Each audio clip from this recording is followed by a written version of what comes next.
So this failure was a collective one. I've talked about bankers, economists, but the politicians as well.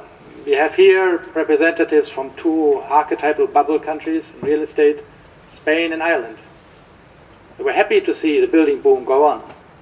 Perhaps some of them didn't want it, but there was always somebody who said, you can't stop it, this is necessary because we have immigration, people want to have bigger houses, how do you dare not people letting construct more?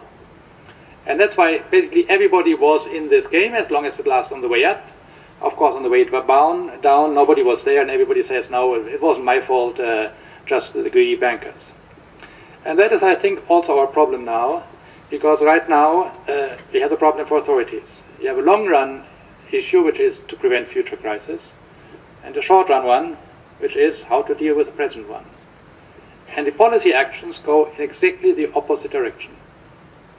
If you look at the long run, you want to regulate more and restrict the freedom of maneuver for banks. If you go in the short run, you want to do the opposite. You want banks to be more exuberant or less manic depressive. You want them to lend more. So what happens? The signals from the national authorities to the banks are lend more and be more cautious.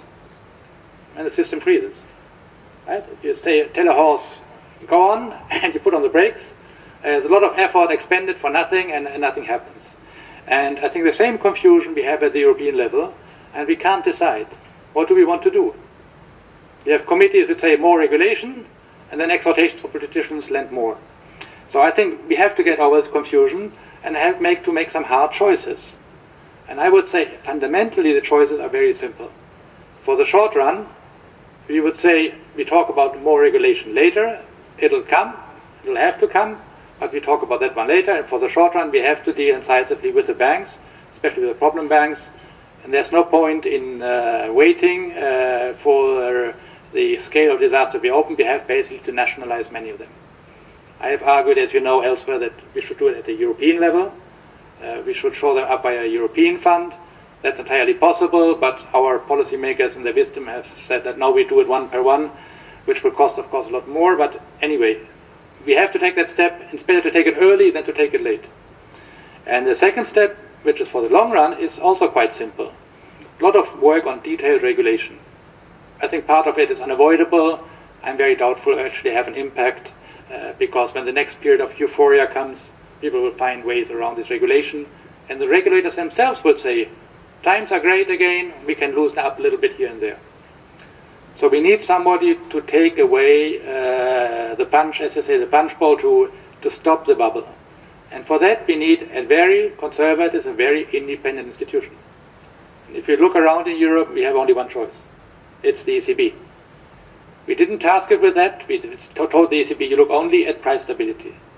I think we have to think that over. We have to tell the ECB, you have to look at financial stability, and basically when the next boom starts, you should make sure it ends as early as possible. I think these are the two things that we have to undertake, and then I think the markets can work again.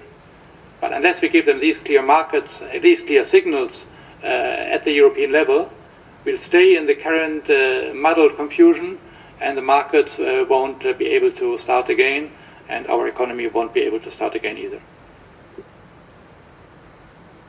Thank you. Three views. You may have quite a number of same or different views. Who would like to intervene? Just give me an idea about the numbers at the first round. That is, yes, it's okay. I'm not going to comment myself on the many valuable points that have been made, but a few things.